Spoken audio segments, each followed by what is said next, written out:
ఏమంటున్నా, జనాల నుంచి తిరుగుబాటు రానని రోజు ఇలాంటి మూర్ఖులు మన మాటలు వినరు.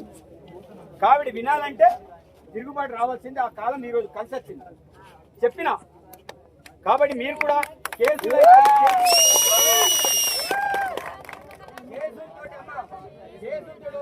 ఏమి లేదు, అయ్యేది ఏం లేదు. ఎన్ని కేసులు పెట్టుకొని నేను విశ్వాసం చేయం, న్యాయబద్ధమైన పోరాటం చేస్తాం. కాబట్టి నేను ఏమన్నా ఇప్పుడు నాకు సీసీఎఫ్ గారు మాట్లాడేది, నా ఫోన్లో మాట్లాడి లౌడ్ స్పీకర్ పెట్టి ఏం చేస్తుందో చెప్పాలి. అప్పుడు ఇక్కడ నుంచి మనం వెళ్దాం. ఓకేనా? లక్ష్మీనారాయణ రావాలి. నాకు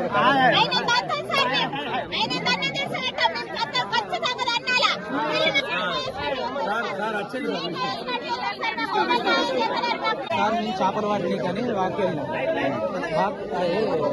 పనులు వేసుకొని వాక్కెళ్ళినాం చేపల వాటిని కానీ వెళ్తే అది ఏమైంది, అది కుంట ఉంటుంది, కుంట కాడ బండ్లు పెట్టి మేము అటు వెళ్ళినాం చేపల వాటి.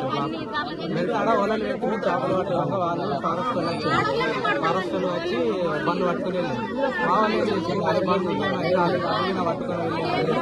మా వాళ్ళు ఏం చేసి ఇద్దరు బండ్లు తెచ్చిన వాళ్ళు బండ్లకై వెళ్ళి ఫారెస్ట్ దొరుకుంటారు, మీరు బండ్లు దొరుకుతారు. మా బండ్లు జరిగిన అంశం మీద ఎవరైతే విధ్వంసానికి కారకుడో వాడే నాతోటికి ఫోన్లో మాట్లాడిండు. ఎవరు? శాంతారాం. ఈ ప్రాంతంలో ఇబ్బంది పెట్టేవాడు వాడే. ఈ ప్రాంతంలో అటవీ శాఖ ఇబ్బంది పెట్టేటోడు. ఈ ప్రాంత అందరూ కూడా ఆదివాసులతో సహా ఎస్సీ బీసీ వాళ్ళందరూ కూడా ఇబ్బంది పెట్టేటోడు. నాకు ఈరోజు ఆశ్రయం ఇచ్చారు. ఒకటి ఏంటిది, 24 గంటల్లో ఎవరైతే వారి మీద యాక్షన్ తీసుకుంటా అని చెప్పడం అనేది జరిగింది. 24 గంటలు నేను టైం ఇచ్చిన. 24 గంటల్లో ఒకవేళ ఆ యొక్క లక్ష్మీనారాయణ ఎవరైతే డిప్యూటీ రేంజ్ ఆఫీసర్ ఉన్నారో అతని మీద యాక్షన్ తీసుకోవాలి. వారితో పాటు మిగతా వాళ్ళ మీద యాక్షన్ తీసుకోవాలి. ఇదే కాదు, నిన్న శ్రీనివాస్ రెడ్డి ఉడంపూర్ చెప్పారు, మొన్న జన్నారం చెప్పారు, అదేవిధంగా కడేం చెప్పారు, ఖానాపూర్ చెప్పారు. ఒక 4-5 వల్ల అటవీ శాఖ యొక్క పరువుని తీస్తున్నారు. వీళ్ళందరికీ బాస్ ఎఫ్డిపిటి శాంతరాం, దాంతోపాటు వీళ్ళు కొంతమంది అధికారులు. వీళ్ళంతా చేపట్టి ప్రాంతంలో హింసిస్తున్నారు, చాలా మంది ఇబ్బందులు గురి చేస్తున్నారు. చేపల వేటకెళ్తే ఈరోజు వేళ్లలో రక్తం వచ్చేటట్టు, గోరు పలిగేటట్టు కొట్టారు. చేతులకు వాతలు వచ్చేసినాయి. 5 పిల్లల్ని విచ్చలవిడిగా తన్ని అటవీ చుట్టంతా దగ్గర 7 గంటలు తిప్పారు. అంటే వాళ్ళ యొక్క రాక్షసానందం ఏ రకంగా ఉందో అర్థం చేసుకోవాలి. నేను అనేక సందర్భాల్లో హెచ్చరికలు చేసిన, అయినా వాళ్ళ ప్రవర్తన మారలే.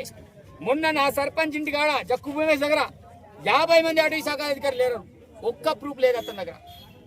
వట్టిగా అరెస్ట్మెంట్ చేయడం అంటే అధికార ప్రభుత్వాన్ని ఎట్లా బద్నాం చేద్దామనే కాన్సెప్ట్ తప్ప వేరే ఉద్దేశం లేదు. ఈరోజు ఈ ప్రాంతంలో పులులు ఉన్నాయా? ఒక్క పులి కూడా లేదు. మరి పోడు భూముల్లో దున్ననియరు, రెవెన్యూ నుంచి ఇసుక తీసుకురానియరు, బీడాకులు రేరనియరు, ఏదే విధంగా మన ట్రాక్టర్లతోటి చెల్లలో దున్ననియరు, సీసీ రోడ్లను వెయ్యనియరు, ఇంద్ర మిల్లను కట్టనియరు, 3 ఫేజ్ కరెంట్ వెయ్యనియరు. మరి ఈ ప్రాంతం ఎట్లా డెవలప్మెంట్ కావాలి? అంటే ఎమ్మెల్యేలు బదనాం చేయడానికి వీళ్ళొక ప్రతతంగమా? కాబట్టి ఎవరైతే బాధ్యులు ఉన్నారో వాళ్ళ మీద 24 గంటల ఒకవేళ చర్యలు తీసుకోకపోతే 24 గంటల తర్వాత నియోజకవర్గం అంతా కూడా అటవీ శాఖకి వ్యతిరేకంగా నేనే ఉద్యమాన్ని స్టార్ట్ చేస్తా, లేకపోతే బాగుండదని కూడా హెచ్చరిస్తున్నాను. కాబట్టి ఇట్లాంటి పరిణామాలు జరగకుండా చూడాల్సిన బాధ్యత ఈరోజు అధికారుల మీద ఉంది. కానీ వీళ్ళు ఏం లేదు, కేసీఆర్ తొత్తు శాంతరాం గారు అతను వాంటెడ్లీ ప్రభుత్వాన్ని బదనాం చేస్తున్నారు. ఈ ఒక్క ప్రాంతం చేయబట్టి రాష్ట్ర వ్యాప్తంగా కూడా అటవీ శాఖ బదనాం అవుతుంది. చిన్న అధికారుల మీద లేకపోతే యాక్షన్ తీసుకుంటారు. పాపం బీట్ ఆఫీసర్ల మీద ఒత్తిడి, వాళ్ళ మీద సస్పెన్షన్లు.